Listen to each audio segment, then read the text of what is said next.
What's up, my people? Welcome to my house. A different backdrop than usual. I have nothing written down that I want to say. I just want to come off the top of my heart, come off the top of the dome, and talk to you guys about working 7 days a week. It is, there is a glass ceiling that a lot of barbers and stylists have as far as earning potential. You are your biggest enemy. If you are stuck in a 5 day a week mindset, you will make a certain amount of money. You will have a glass ceiling. For so many years, different customers will come in who have like union jobs or different stuff like that, and they would talk about making OT and they would complain about it all the time. And I'd always hear they'd make time and a half, double time, all these wonderful incentives to work harder. And even though the opportunity was always there for me as a barber, as a service provider, to just work more, for some reason it never crossed my mind that working 6 and 7 days a week could solve a lot of my problems. I wasn't willing to sacrifice my free time for the financial goal, or for the goal to build my clientele. And I want to tell you my experience working 7 days a week. There's some of it is going to be deep. Some of it is going to be about barbering. Some of it's going to be about being a human being and the things I experienced in life that affected me and changed me forever. First of all, working 7 days a week will help you find the most profitable day of the work week. And to be quite honest with you, I was shocked that my most profitable day was a day that I was not working, which was Sunday. Sunday's phenomenal. Tuesdays are phenomenal. Sunday is basically the new Saturday because most people work 6 days a week, so Sunday would be their day off. That would kind of be the reason why Sunday was so profitable. Tuesday is great because my customers are used to me not working Sunday and Monday, so a lot of them pile in on Tuesday. No matter how many times I tell them that I'm available on Sunday, they still have the old mindset that I have 2 days off. So Tuesdays were always crazy. And then third runner up will be Friday. Friday was always a good day. I don't have to explain Friday to anybody. I will tell you that working 7 days a week, the biggest hurdle was my mental health. We're all going through something. Whether we want to talk about it, we want to hold it inside of the vault of your heart, and you don't want to share it. But everyone's going through something, and when you really work that much, and you're really, really busy, sometimes things that are in there can eat at you. So I did notice that was my biggest hurdle, and what I ended up doing was really enjoying the time off. I really cherished a lot of the time in between, in the nighttime, after work, and then coming back in the morning, like the dinners, the time out after work. I would always go out to a restaurant, meet a friend at a bar, spend a little time at my boy's house before I was on my way home, things like that. Instead of like the usual grind where I got into the habit of just closing up the shop and then just going home. Like, I found myself seeing people, spending time with them, making sure that I did pit stops on the way home. Very often. I would cram workouts into strange times. I would call people on time off that I ain't talked to in a long time. That was beautiful. And you start to cherish it, So I think that aspect of working 7 days is a beautiful thing, because we give so much of our time away for free. And it is so beautiful and so important, right? As far as being healthy goes, like physically, I did get sick a few times, and there was a few things that I did that kept me healthy. I want to do an extensive video on this, but I'm just going to break it down real quick, because many people out there don't have health care, and these kind of things could save your life, or greatly help your quality of life. Oregano oil, drinking bisodium carbonate, which is baking soda. Then I want to say sea moss and Shilajit. Those are a couple of things that I ate a lot of. during that time to keep me rolling. You know what I mean? So the next thing I want to say is I met tons of new customers, and I didn't turn down one person. If I couldn't do them at that time, there was no question in my mind that I would be able to fit them in at some point in the next 7 days. And if I couldn't, then they're just not the customer for me, because I mean my availability was 100% there. You know what I mean? The touching story that I do want to tell you is about my daughter. One day during the beginning of the grind, she ran up to the door as daddy was leaving to work, right? And she was singing The Wheels on the Bus Go Round and Round, and she only knew like 2 words, and she was humming the melody of the rest. And then, you know, I said, baby, I love you. I gotta go. Give her a kiss, give her a hug, and leave. And it breaks my heart to say goodbye to my baby. She's so beautiful, so adorable. I want to be home with her.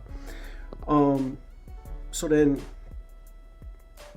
I had no idea that so much time had passed. Maybe 4 or 5 months had passed. Every day grinding from 10 o'clock to 8 o'clock at night at the barbershop.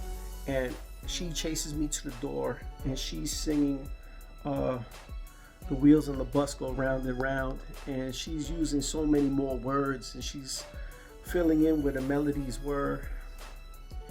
And I lost that time with my baby girl. I lost so much time. I would go to work, and she'd be asleep, or she'd just say goodbye to me, and I get back and she was sleeping already. And she knew so many words to that song, and I couldn't believe it. As I had turned to my wife and I said, yo, how'd she learn that so quick? And she was like, she's been singing that, learning that song for months. And I realized how precious time was, and that, you know, my baby girl was growing up, whether I was going to be there physically or not. You know, I was there financially, obviously, but no matter what, she's going to be continuing growing up, whether I'm there or not. And I missed some beautiful things by being at work, you know, and there was no way around it, you know. I had gotten a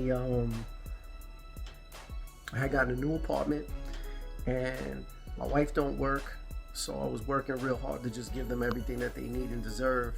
And it got overwhelming, you know. And when they would call on the video call, being busy with a client, and I try to have like top-notch professionalism. I try not to take the calls, but I forwarded so many calls to voicemail that I realized my life is passing by. My baby girl, seeing her eating spaghetti real quick with a messy face or something like that, or even, you know, anything, I'm missing time, you know. And I learned that no matter how busy you are, no matter how many brothers are sitting in the waiting area screaming and yelling, no matter how many phone calls you get in, you might as well take the call and talk to the people you love. Because, you know what I mean? Customers are here today, they're going tomorrow. They say they love you to death, they're going to be with you forever. But look at how they look at you when you take a 30-second phone call. 2 minutes is like an eternity to a customer if you take that call while they're in the chair. You know what I'm saying? And there's a level of professionalism, and there's a level of you enjoying your life as well. You're still a human being. You know what I mean? So I encourage you guys to please take the phone calls from the family and the friends when they call you when you're at work. Sometimes it's annoying. I already know that. You know that. But if they're here today and gone tomorrow, you're gonna wish that you took that phone call from that loved one, from that customer, that friend, that cousin, whatever, right? That's real. So I guess I want to just jump in and just tell a quick small story real quick. Just it piggybacks off this story.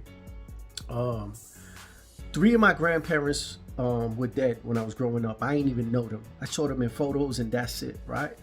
2 in Puerto Rico, and they were dead. And then 1 was from New York. The head Santana, Emilio Santana, my grandfather, was dead. So I knew Crucita, my grandmother, and that's all I had. And she died when I was kind of young. You know what I mean? And, you know, grandparents are super important. This customer got a phone call. He kept forwarding the phone call to voicemail. I said, fam, who is calling you, bro? What shorty is blowing your phone up, bro? He goes, nah, man, it's my grandmother. She's so annoying. Yo, I looked at that, brother, and I was like, yo, pick up that call, man. Your grandmother is priceless, bro. I would do anything to talk to my grandmother one more time. You know what I mean? So he saw that. He saw that sincerity. He saw how I looked. He took the call. He talked to his grandmother. She just want to tell him that she loves him. You know, we're all working. We're all busy. It's okay to take a few seconds. You know what I mean? If somebody leaves you because you picked up the phone, you know what I mean? You lose a customer, then let it be. Let it be. Especially if you believe in your art, you believe in your craft. They can't go nowhere to get what you got. You got that secret sauce, no Diddy. And that's it, right? But anyway, going back to the 7 days a week thing, I picked up so many new customers, so many amazing people from the neighborhood. So many people were saying, I seen the shop. I always wanted to stop by the shop. But due to my work hours or my days off or whatever, I could never get in there. And it was nice to connect with the community, you know what I mean? Obviously, I made more money, obviously.